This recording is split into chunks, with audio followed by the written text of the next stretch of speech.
Сегодня я хочу с вами поговорить об одном слове. И вы все знаете это слово. Я не знаю, как оно звучит, честно говоря, в кыргызском, но вчера я просветился и узнал, как оно звучит на английском. Но мы сегодня выясним и про кыргызский перевод. Это слово называется ревность. Ревность. Кто из вас когда-либо переживал чувство ревности? В каком смысле это у вас было? В негативе или в позитиве, друзья? И то, и другое. Согласитесь, что можно ревновать о добром, а можно ревновать совершенно по злому. И одна ревность, она будет тебя толкать к чему-то, что двигает тебя вперед, а другая ревность, она только наполняет тебя негативными чувствами и горечью внутри твоего сердца, которая начинает тебя изнутри разрушать. Сегодня мы поговорим о ревности. Итак, первое место Писания. В этом месте Писания, интересно, что я смотрел его и в греческом, слово ревность, или 3 раза оно встречается, 2 раза негативно, 1 раз в положительном смысле это слово используется. Я смотрел в оригинале в греческом одно и то же слово стоит. Одно и то же слово. Галатам 4, 17, 18. Давайте прочитаем и с вами сегодня поразмышляем над Словом Божьим. Я знаю, Павел пишет о каких-то людях. Он говорит, я знаю, что эти люди ревниво стараются перетянуть вас на свою сторону. То есть он обращается к церкви и говорит, скорее всего, о каких-то служителях, которые приезжали к ним, или, может быть, они являются частью этой церкви. Он говорит, это люди, которые ревниво стараются перетянуть вас на свою сторону, но к добру это не приведет. Они лишь хотят оторвать вас от нас, чтобы вы стали их ревностными приверженцами. И дальше он говорит, хорошо всегда быть ревностным в достижении хорошей цели, а не только, когда я бываю у вас. С одной стороны, он говорит, что есть ребята, которые делают совершенно отвратительные вещи в церкви. Они разрушают единство фактически. Они ломают определенные связи, правильные связи, которые существуют в церкви. И он говорит, они делают это из-за ревности. И тут же он говорит, хорошо, когда вы ревнуете, но ревнуете о Божьем, о хорошем, для того, чтобы достичь какой-то хорошей цели. То есть он использует одно и то же слово фактически в одном и том же месте Писания с 2 разными пониманиями этого слова. И если мы посмотрим в оригинале, что имеет или что значит это слово, здесь у нас хлоу пусть будет, или плоу пусть будет. Как хотите, кто по-гречески силен, подскажите мне. Я не очень силен в греческом, но вот это слово, которое здесь, пусть будет хлоу, это ревновать, ревностно добиваться, страстно стремиться, усердствовать. Положительная часть, первая часть. И вторая часть, оно также может переводиться как завидовать. И интересно, что ревновать, когда в негативе ты используешь это слово, оно может иметь такое же значение, как и слово завидовать. Кому нравится быть завистливым человеком? Навряд ли. И вот здесь я хотел бы с вами разобрать, в чем разница и к чему нам стремиться, от чего нам удаляться. Итак, еще одно место Писания, это из Ветхого Завета. 3 книга Царств, 19 глава, с 10 стиха. Илия молится, и он обращается к Богу с такими словами. Он говорит, я ревностно служил Господу Богу сил. Израильтяне отвергли завет с тобой, разрушили твои жертвенники, а твоих пророков убили мечом. Остался лишь я один, и они пытаются убить и меня. Мы не будем смотреть на то, что Бог ему ответил. Но вот здесь он говорит, я ревностно служил Богу. И в синодальном переводе там стоит такое слово, даже не синодальное, это БТА. Здесь написано так, я горячо ревную о Господе, Боге воинств. Отвергли израильтяне твой завет, жертвенники твои разрушили, пророков твоих перебили мечом. Один я остался, но и у меня хотят отнять жизнь. Знаете, вот здесь он говорит о состоянии сердца, о котором я хотел бы сегодня говорить как о положительной вещи. Это когда ты способен ревновать о Боге, способен ревновать о Божьем, способен хранить внутри своего сердца страсть или ревность к чему-то хорошему, к чему-то возвышенному, к чему-то небесному. Вот я просто хочу вам задать вопрос. Вспомните, в последнее время в вашей жизни вы чего-то особенно страстно желали в своей жизни. что-то было в вашей жизни такое, к чему вы всем сердцем, вот вы утром просыпаетесь, вот брат рассказывал сегодня историю об исцелении, да, то есть когда у тебя болезнь, ты страстно стремишься к тому, чтобы получить свободу от этой болезни. Или, например, у кого-то есть какая-то нужда, кто-то хочет очень сильно кушать, кто-то хочет, я не знаю, там, жениться, выйти замуж, у кого-то долги. То есть есть какие-то в нашей жизни вещи, с которыми мы встаем и с которыми мы ложимся спать. Мы об этом думаем, мы за это молимся, мы об этом переживаем, мы этим постоянно делимся с другими людьми. Вспомните, было что-то в вашей жизни такое, к чему вы страстно стремились или о чем вы, скажем так, ревностно заботились, чего вы ревностно желали. Было что-то такое в вашей жизни? Было? Что это за чувство такое? Что это за состояние такое? Можете мне подсказать?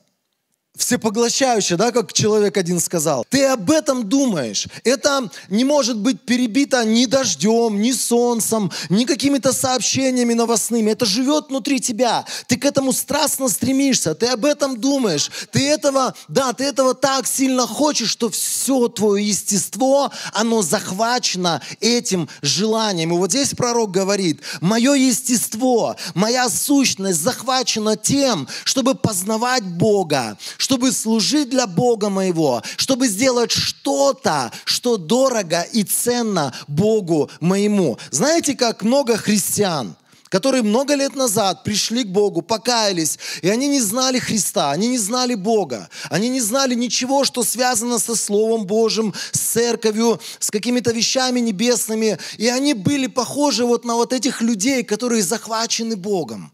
Любая маленькая секунда, минута их жизни, они читали Писание. Возможность поститься, они отказывались от всего, от своих соцсетей, от еды, для того, чтобы больше переживать Бога. Когда какие-то собрания, встречи, они бежали туда. Они были ревностные по Богу. Вы же знаете, сколько таких было ребят в вашей жизни. Может быть, вы сами когда-то такими были. Но беда в том, что что-то с нами происходит со временем, и мы как будто бы теряем эту страсть. Что-то внутри нас появляется другое. Что-то начинает захватывать наше сердце, что начинает оттеснять или оттенять нашего Господа. И Господь с первого места спускается на второе, на третье, на 10, на 20. Он становится таким бесплатным приложением для достижения совершенно других целей в нашей жизни. Но апостол Павел говорит, как важно сохранить вот эту вот ревность о правильных вещах. Ревность, которая будет толкать нас к небесам, которая будет толкать нас к Богу нашему, которая будет внутри нас толкать нас к познанию того Бога, который когда-то принял нас, который когда-то возлюбил нас. Друзья, я очень сильно хочу, чтобы мы как церковь, мы сегодня были церковью, которая понимает, что у Бога есть план для нас. Но к этому плану мы придем только тогда, когда мы внутри своего сердца будем ревностно его хотеть. Когда мы будем ревновать об этом. Не зря написано, например, хотите даров духовных, ревнуйте об этом. Страстно желайте, да, чего-то ты хочешь от Бога, чего-то ты хочешь в Боге. Господь говорит, не проблема, я тоже хочу, чтобы это было в твоей жизни, но от тебя я жду, что ты будешь страстно этого хотеть. Ты будешь страстно об этом ревновать, страстно этого желать. И знаете, когда вот мы читаем все эти истории о ревности, о положительной ревности, о негативной ревности, всегда мы придем к этим двум братьям. Но это не те братья из притчи Иисуса о блудном сыне из Евангелия от Луки. Это братья, про которых написано в Бытие, и эти братья начинали одинаково совершенно. Бытие, 25 глава. Это интересная история про двух братьев. Они были, причем, двойняшки. Близнецы про них не сказать. Они были двойняшки, они практически родились с разницей в несколько минут. Они жили в одном доме, они видели или впитывали одну и ту же атмосферу этого дома. Они переживали одно и то же воспитание. Вот все, что было в их жизни, оно было одинаковым. То есть условия, при которых эти ребята выросли, были одинаковые. Но, когда они стали взрослыми, когда дело коснулось вещей, связанных с чем-то Божьим или с чем-то вот этим земным, они разошлись в своих взглядах. Один был ревностным по Божьим вещам, один был ревностным по вещам, которые он как наследие может получить от своего отца, от своего деда, а второй, ему ничего это не было интересно. Его интересовали совершенно другие вещи. Одного звали Исав, а второго Иаков. И это интересная история, она вот в 29 стихе имеет такую, не знаю, это, наверное, кульминация. Однажды, когда Иаков готовил похлебку, Исав вернулся с поля очень голодный. Он сказал Иакову: скорее дай мне поесть, немного того красного, что ты готовишь. Я умираю от голода. И вот почему ему также дали имя Идом. Напомните мне, что такого красного он приготовил на тот момент? Иаков. Чечевичная похлебка. Знаете, я когда уверовал, я никогда до момента, пока я не столкнулся с этим местом Писания, я не видел чечевицу вообще. Кто из вас каждый день из чечевицы что-то готовит? Согласитесь, это редкий продукт вообще на наших столах. Чечевица. Что такое? Кто из вас вообще никогда не видел чечевицу? Я вас не буду осуждать за это. Я ее однажды увидел в турецком магазине и больше, в принципе, никогда не интересовался этой штукой. Знаете, вот если бы это было сказано, например, про нашу культуру или какие-то вещи, которые нам понятны, это был бы, пусть это был бы какой-то суп с картошкой, с морковкой и с мясом. Вот представьте себе, обычная еда, которую мы едим сегодня, обычная совершенно. То есть это не что-то такое невероятное. Это какие-то обычные вещи, которые мама готовит каждый день. И этот мальчик научился готовить у мамы подобное блюдо. Там нет ничего невероятного. Борщ всего лишь. И приходит парень с охоты, или откуда он там вернулся, с поля написано. И он говорит: дай мне быстрее поесть, потому что я так сильно хочу есть. Это была страсть его сердца на тот момент. И вот что делает Иаков? Не зря его хитрецом называли. 30 стих. Иаков ответил: сперва продай мне твое первородство. Вы представляете, например, там, я не знаю, готовил бы он там из отборного ягненка, он бы там готовил, не знаю, на вертеле мясо, да, вот те, кто в посте сейчас представляют, слюнями обливаются. Может быть, там это все приправлено какими-то специями, это все с красивыми овощами подано так, знаете, когда вот ты просто вау, там борщ. Чечевица, это вообще ни о чем. Горох какой-то, гороховый суп, ни о чем. Вот знаете, вот здесь интересная ситуация происходит. Просто у людей были разные ценности в жизни. Люди вообще, они стремились к разным вещам в своей жизни. Один был на уровне земного, один был на уровне вот того, что Писание сегодня называет миром, который будет уничтожен. Это помойка мирская, которую мы сегодня видим. Покурить, выпить, там как-то приодеться, показать себя каким-то правильным видом в соцсетях, чтобы про тебя там говорили, лайки тебе ставили. Человек живет совершенно приземленными вещами. Это как, знаете, вот не зря Писание иногда сравнивает таких людей с животными. Все, что им надо, поесть, выпить, покурить, как и всем животным, да? Для животных это даже дико. И потом еще поразмножаться.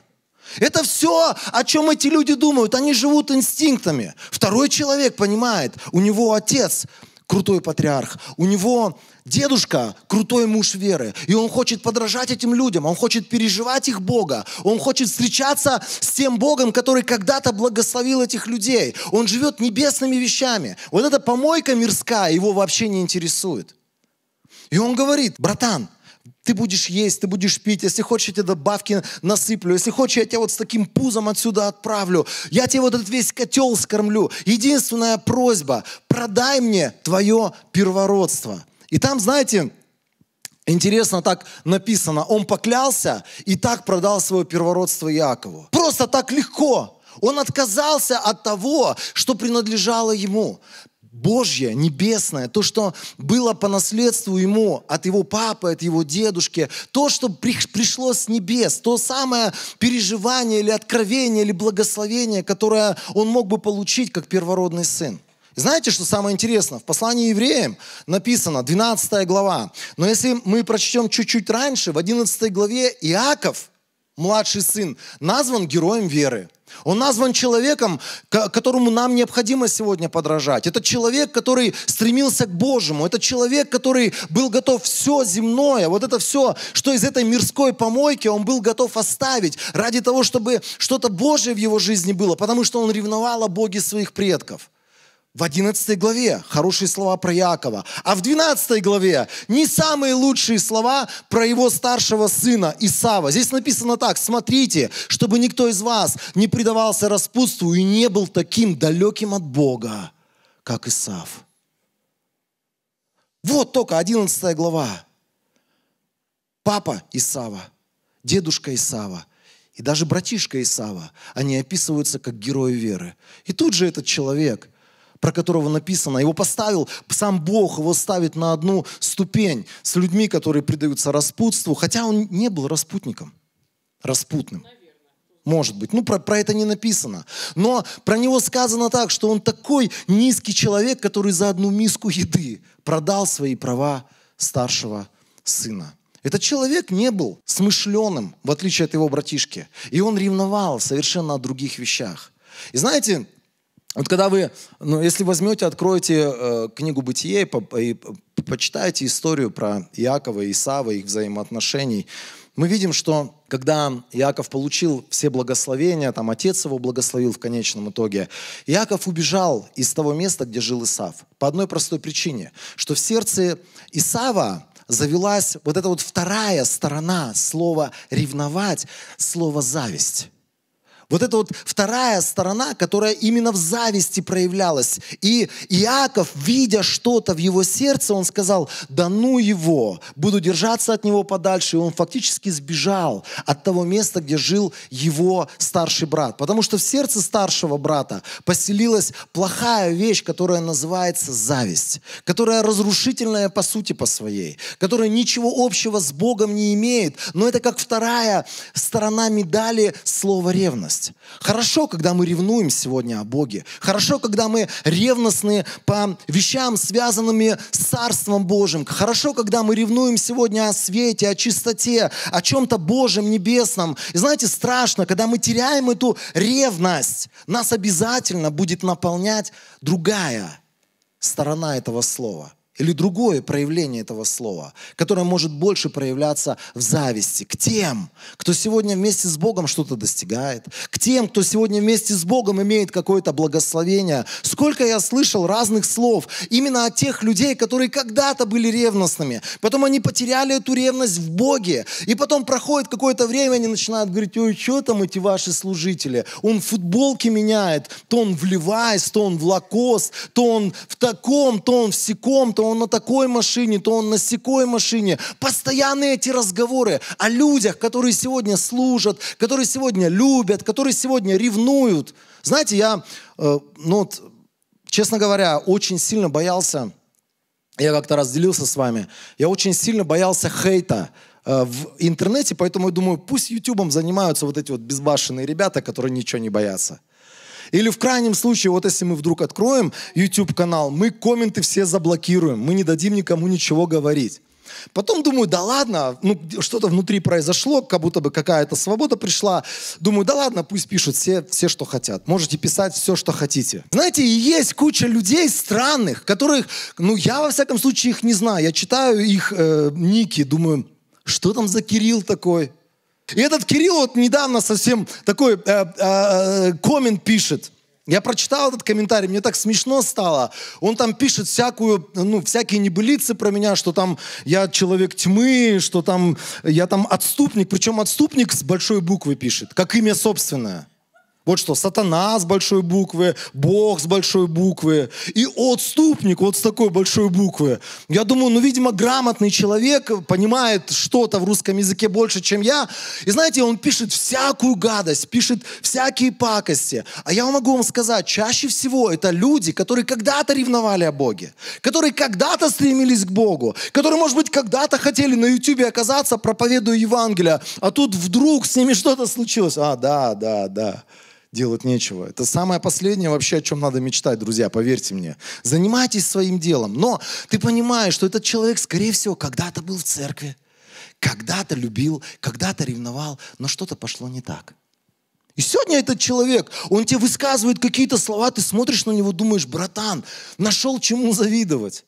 Зачем ты это делаешь? Не надо тебе жить в этой зависти. Друзья, наша ответственность сегодня как церкви сохранить ту ревность или ту первую любовь, о которой Иисус обращается в книге Откровения к своим церквям. Он говорит, храни то, что имеешь. А если вдруг потерял эту первую любовь, потерял ревность по Богу, возвращайся к этой ревности. Продолжай быть человеком, который ревнует о Боге своем и о Божьих вещах. Не позволь мусорке этого мира затмить твое сердце и не позволь поменять Божьи вещи внутри своего сердца на грязь этого мира, на нечистоту этого мира. Друзья, сегодня я хочу обратиться к каждому. Я хочу, чтобы ты просто подумал. Я хочу, чтобы ты задумался над этим словом. О чем ревнуешь ты сегодня? Стремишься ли ты к свету? Стремишься ли ты... Знаете, ревность – это страстное стремление к чему-то. Вот стремишься ли ты к тому Богу, который тебя нашел, который тебя любит? Есть ли внутри тебя это возрастающее стремление? Или, может быть, наоборот, что-то внутри тебя начало угасать? И каждый раз ты находишь себе какую-то причину, что тебе нужно сказать служителям, почему тебя не было в воскресенье на собрании. Это между тобой и Богом. Это те вещи, которые только ты знаешь и только Бог знает. Многие люди могут просто догадываться о каких-то вещах, но когда дело касается моей ревности по Богу, это между мной и Богом. И я сам знаю, потерял ли я это, или я в возрастающей ревности сегодня нахожусь к моему Богу и ревную все больше и больше о том свете, о том Боге, который когда-то меня призвал. И знаете, я вам могу сказать всегда одну вещь.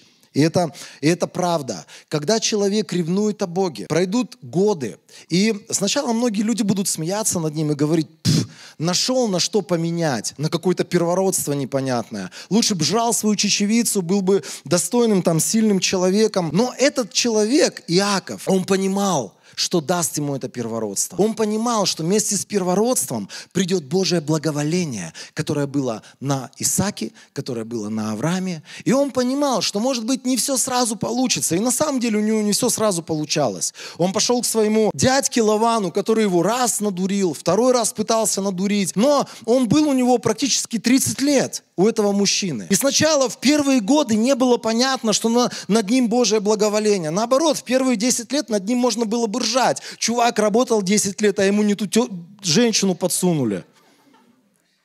Ему не ту невесту подсунули. Я не знаю, как так было. Написано, что у Лии были проблемы с глазами, но мне кажется, у Иакова тоже опоили, мне брат подсказывает. Опоили. Ну да, мы часто говорим, что я был в таком состоянии, я не понимал состояние аффекта. Ну, этот парень был немножко, может быть, не в себе, не понял. Но я представляю, куча людей ржала над ним и говорила, что дурачок. Обманули дурачка на 4 кулачка, и над ним ржали все. И над ним не было видно благоволения. Знаете, вот благоволение – это вещи, которые не за один день приходят. Благоволение – это когда ты выбираешь правильное, ты ревнуешь о правильном, ты продолжаешь стоять в правильном, когда вокруг, может быть, все очень быстро обогащаются, у всех все быстро получается, и ты смотришь сначала на этих людей и думаешь, Боже, он так себя не смиряет, он так Бога не ищет, он так ревностно за Богом не бежит, а почему в моей жизни хотя бы того, что у этого нечестивца, хотя бы этого нет? Я был дурачок. В самом начале своего пути христианского. Я завидовал людям, которые очень быстро, знаете, есть такое понятие, поднялись. Это были 90-е годы, люди очень быстро могли заработать просто кучу денег. Я помню, вам интересна вообще история из моей жизни про зависть? Про зависть. Хотите, расскажу про зависть? Ой, это страшные вещи. С одной стороны, ты вспоминаешь эти вещи и думаешь, Боже, вот какой я был балбес.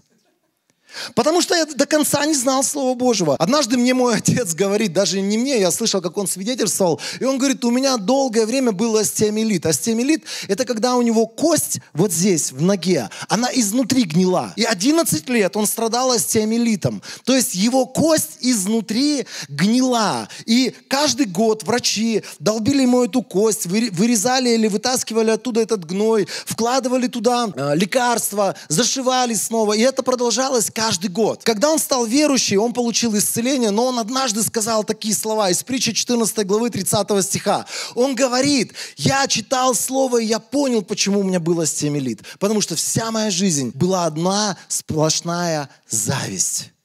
Если я завидую, Библия говорит, кости гниют. Так вот, я не был научен этому слову, я жил в зависти, для меня это было нормальное состояние сердца. И я вот помню, когда мы заканчивали библейскую школу, мы учились там с одним парнем, и нам предложили, мне, еще некоторым ребятам предложили остаться в библейской школе и быть служителями в этой библейской школе. И нам сказали, вы будете получать за это ничего. Иногда, да, у нас такой вопрос: Господи, сколько я буду получать со своего служения? Нам сразу сказали, ничего.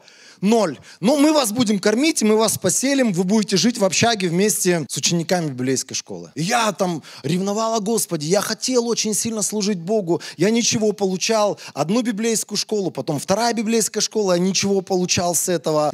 Слава Богу, меня кормили, слава Богу, жена у меня зарабатывала на тот момент уже нормально денег. В принципе, мы ни в чем не нуждались, я ревновал о Боге. И я помню, как один парень вернулся, а он был на заработках в то время в благополучном месте. И я помню, он вернулся, он, в отличие от меня, не ревновал о Боге, не служил Богу, он не был человеком, который ревностно жаждал Божьей славы на этой земле, он ничего не делал для этого, он просто где-то там зарабатывал деньги. Я помню, он вернулся, и они купили с женой квартиру, они такие все в кожаных куртках, это был просто... Это, знаете, я даже не могу, не знаю, с чем сравнить сегодня. Это был показатель успеха. Это был успешный успех. И он ходил в кожаной куртке. Он был, знаете, вот как по таким людям говорили, упакован. У него там был автомобиль, была квартира. В квартире было все в достатке. И я помню, такой балбес был в тот момент. И я думал, Господи, я для Тебя столько всего делаю. Я трудюсь, я служу, я там всего лишен, я там за ничего вот это все совершаю. У меня нет таких достатков, как у этого человека. И я помню, в какой-то момент Бог меня отрезвил вот этим словом. Он сказал, вот эта горечь, которая внутри тебя по поводу этого человека. А знаете, когда у тебя зависть, у тебя сразу находятся такие лукавые подозрения. Наверное, он там жил, и он жил как нечестивая скотина. Сейчас приехал такой в церковь, весь такой верующий. А кто знает, вот его год не было. Чего он там делал, там на своих заработках? То есть из ниоткуда, из-за зависти появляются вот эти вот лукавые подозрения. Ты смотришь на этого человека, и почему-то тебе как-то неприятно с ним особо рядом стоять. Как-то вот веет от него чем-то нехорошим. Прям вот сразу у тебя там представление, что с этим человеком что-то неправильное, ты недостоин рядом с ним даже стоять. Это зависть. Это вот эта горечь, вот это вот состояние подозрительности, это всего лишь зависть. Это когда ты не способен сорадоваться успеху человека. Это когда ты не способен сорадоваться каким-то Божьим благословением, который Бог на человека может изливать. Я не буду рассказывать вам там продолжение истории, кто чем закончил. Я закончил тем, чем я закончил. Он живет своей жизнью сегодня. Я не собираюсь себя ни с кем сравнивать. Но для меня это был урок. Бог меня фактически остановил вот этим местом Писания. И Он мне сказал, Денис, это всего лишь зависть. Пройдут годы, и я покажу разницу между теми, кто служит, и между теми, кто не служит. Я имею сегодня благоволение к тебе, и я буду заботиться о тебе, я буду наполнять твою жизнь светом, славой, и вместе с этим я буду приносить все необходимое для твоей жизни, здесь, земной жизни. Проходят годы, знаете, вот когда ты смотришь, оборачиваешься на какие-то вещи в своей жизни, и ты понимаешь, над тобой Божье благоволение, незаслуженное. Что такое незаслуженное Божье благоволение? Это когда ты просто ищешь Бога, ты ищешь Божьей славы, и ты говоришь, Бог, посади меня хоть с краю, вот за этим брачным столом, а Бог тебе такое кресло выставляет и говорит, садись по центру и ешь все, что видят твои глаза. И ты думаешь, Господи, я недостоин, я не заслужил этого всего. Но Бог говорит, ты ревностен был обо мне, ты ревностно искал меня. Я дам тебе больше, даже о чем ты мог подумать или о чем ты мог попросить. Сегодня у нас ситуация такая, согласитесь, совершенно странная. Мы живем в городе Бишкек, это мало кому известный город, в мире. В мире. Иногда говоришь, я из Кыргызстана, и люди начинают, Курдистан, особенно в Турцию приезжаешь, Курдистан? Ты говоришь, нет, Кыргызстан. Кыргызстан, Бишкек. Люди многие, но это не звучит как Нью-Йорк или как Берлин, да? Ну не звучит так. Мы живем в небольшом городе, мы живем в не самом богатом месте на земле, но у нас интересная тенденция сложилась. Например, недвижимость сегодня арендовать у нас стоит как чуть ли не в каких-то мегаполисах. Иногда думаешь, то ли Нью-Бишкек у нас, то ли Бишкек-Йорк у нас, не поймешь вообще. Почему такие цены, как там вот у этих ребят из Лос-Анджелеса? Некоторые приезжают, вот те, которые раньше были у нас там за 50 баксов, ты там король, ты снял квартиру, тебе на 5 месяцев хватило, еще и коммуналку за эти деньги заплатил. Еще когда ты обратно уходишь, тебе руки целуют твои эти квартиросдатчики. Прошло то время, когда за $50 ты здесь царем был. Сейчас смотришь, думаешь, боже, такие суммы надо на то, чтобы арендовать помещения какие-то. И Алина, если бы она была Богом, я вам могу сказать так, могли бы смело приходить к ней, если бы она была Богом, она бы вам на завтра выдавала бы всем квартиры, дома, спрашивала, тебе, брат, что, дом? Да, на море, нет, не на море, в горах, на, забери. Она бы вот такая была Бог. Но недальновидный немножко. Бог хочет некоторым вещам нас научить. Бог, Он такой, но Он ждет, когда внутри меня появится правильное состояние сердца, когда я буду ревновать о Нем, когда я буду страстно искать Его, когда я буду вопить, когда я буду по-настоящему человеком заряженным. Утром проснулся, Бог, Ты есть, ищущим Тебя Ты воздаешь, халилуя, шала бранда сея. И все, и движуха началась в твоей жизни. Жажда, ревность, это чего-то очень сильно искать. Я просто про себя рассказываю. Кто для себя какие-то уроки готов брать, берите. Кто не готов, на своем опыте учитесь. Мы были миссионерами, это была первая наша миссия. И я помню, мы приехали, это был город Каракол, кто не знает, если мы 7 лет жили в Караколе. И нам один брат говорит, у меня родственники уехали, квартира стоит трешка пустая. Заезжайте, ничего платить не надо. И мы такие заехали, трешка, причем была такая, одна комната была закрыта, там были их вещи. И мы жили в 2 комнатах. Но мы жили по факту вообще в одной комнате, потому что все остальное было холодно, там было не устроено. После пожара эта квартира была, там какие-то дешевые были обои наклеены, сгоревший диван стоял. Ну там как сгоревший, не видно, что он сгоревший, но когда ты переворачиваешь подушку, такая выжженная дыра в ней была. И вот мы жили в такой квартире, но мы были счастливы, что нам ничего платить не надо. И я помню на одной тусе, где собрались все миссионеры, и там вышел один человек и говорит, у кого из миссионеров нет своего жилья, выходите, мы за вас помолимся. И такая толпа ребят вышла, миссионеров, я сижу.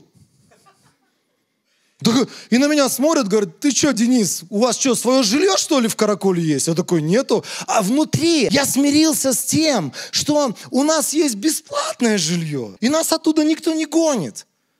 Знаете, вот такое состояние в нашей жизни, почему нам не нужен Бог, Алина?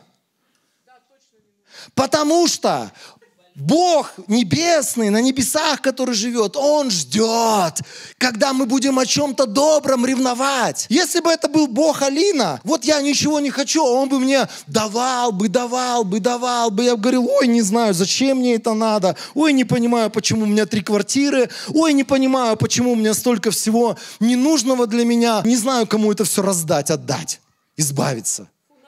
Фу, надоело. Понимаете, да, о чем? Бог ждет, когда мы ревностны станем, когда мы захотим что-то получить от Него. Бог ждет этого. И я помню, этот человек, он меня встряхнул как будто бы. Он говорит, ты что сидишь, чувак?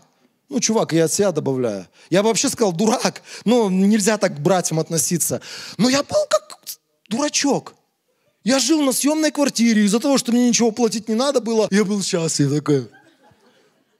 И мне сказали, Бог хочет тебя благословить в Караколе. Я думаю, да?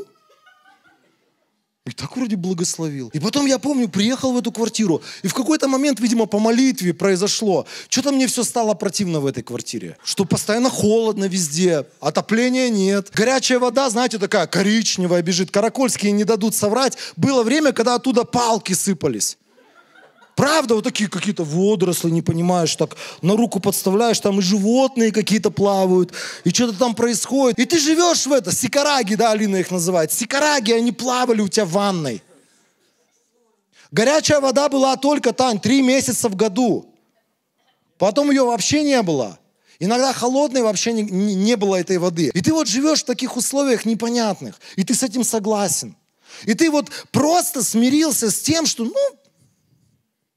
Бог бы, если хотел мне дать, Он бы мне дал. Он говорит, я хочу, чтобы ты ревновал о добром. Ревновал о чем-то, в том числе ты ревнуешь о Боге, но ты и ревнуй о том, чтобы и от Бога что-то приходило в твою жизнь. Есть категория людей, которые ревнуют о том, чтобы над ними была Божья рука, но они не ревнуют о Божьем сердце или о Божьем лице. А иногда мы другие, мы как бы вот хотим только Божьего сердца, Божьего лица, но Бог говорит, я хочу тебя еще и благословлять своей рукой. И об этом тоже надо ревновать. Это называется ревновать о хорошем. Я помню, мы стали молиться, Бог, дай нам квартиру, дай нам какое-то свое имущество. И ко мне пристал один человек.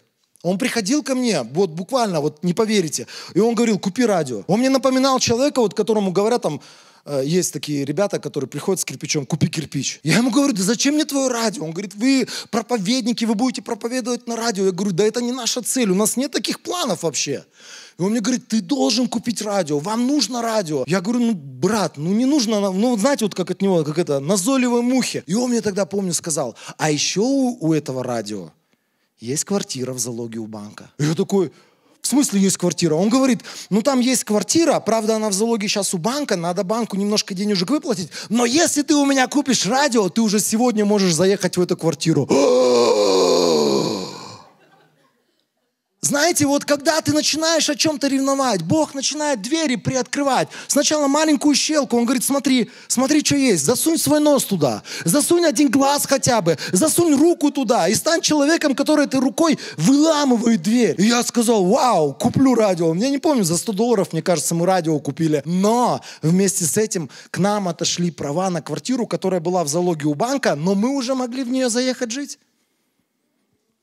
И так началась история нашей недвижимости, которую мы получили там одну недвижимость, потом вторую недвижимость. Это было чудо от Бога. Все, что нужно, это начать ревновать об этом. Хочешь ты что-то получить от Бога? Ревнуй об этом. Не зря же Он говорит, хочешь дары духовные? Ревнуй об этом. Ревнуйте, друзья. У нас есть куча разных целей. Есть разные какие-то ситуации, обстоятельства в нашей жизни. Нам не надо завидовать людям, у которых что-то есть. У него жена, ребенок, квартира, машина, бизнес. Не надо ему завидовать, он всего лишь пример для нас. Вот человек приехал из другой страны, вообще не был частью нашего сообщества, просто пришел к Богу, познал, что Бог может благословлять, начал ревновать. Сегодня все есть у человека. Все, что нам нужно, не завидовать, сказать, брат, хочу быть таким, как ты. Помолись за меня.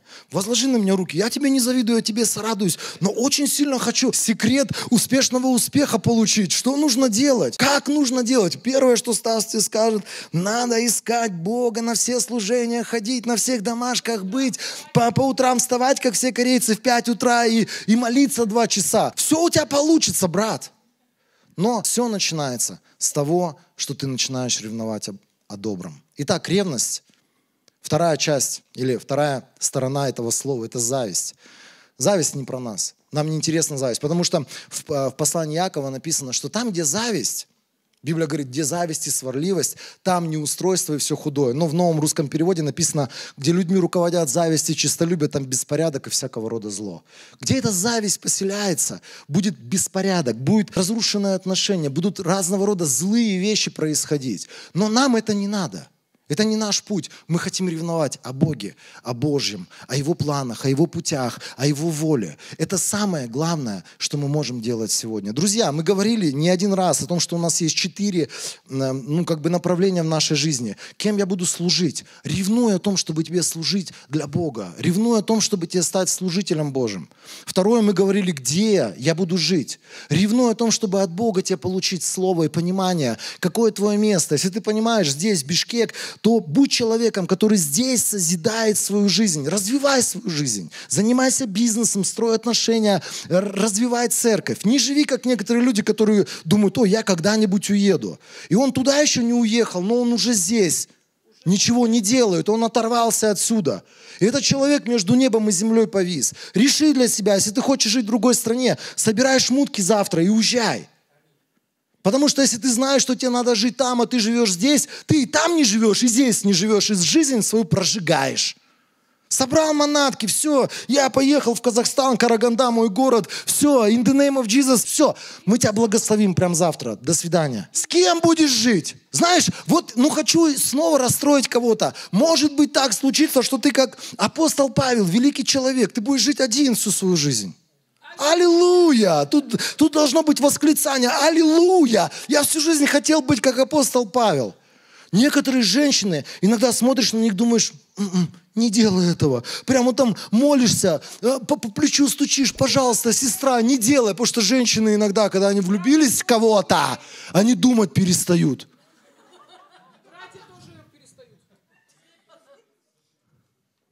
Не переставайте думать, когда вы влюбились в кого-то, а надо тебе это ярмо. А хочешь ли ты с этим человеком, прикинь, с ним надо и спать вместе, и рядом с ним, я не знаю, кушать, а он чавкает там, как не знаю кто. А с этим человеком надо в церковь ходить, тебе вдруг стыдно рядом находиться с ним. Подумай 100 000 раз. Может быть, лучше одному остаться. Павел же не дурак был. Он говорит, ребят, хочу, чтобы... А вы поняли одну вещь. Лучше быть одному, чем выходить замуж и жениться. Говорил так Павел? 4. Мы всегда об этом говорили. Найди место, которое твое, где ты будешь трудиться, зарабатывать деньги, развиваться. И развивайся в этом. И это все мы с Богом можем делать. И об этом надо ревновать перед Богом, приносить нужды, говорить, Бог, хочу, чтобы ты двигал меня в этих вещах. Хочу, чтобы ты открывал мне свою волю. Хочу, чтобы ты приоткрывал эти двери, куда я свою руку засуну, и за эту дверь я зацеплюсь, и пока не открою, я буду держаться за нее. А Яков был такой мужчина. Когда к нему пришел посланник Бога, он его схватил, и он говорит, не отпущу, братан, пока не благословишь. Это был ангел Божий, он с ним боролся всю ночь. Вот кто был Иаков. Вот кто был человек, который побеждает, который ревновал о Божьем. Давайте станем сегодня церковью, ревнующей о Божьем. Давайте станем сегодня народом, который ставит Божие на первое место. И ни за какие ценности этого мира никогда не променяют ничего Божьего.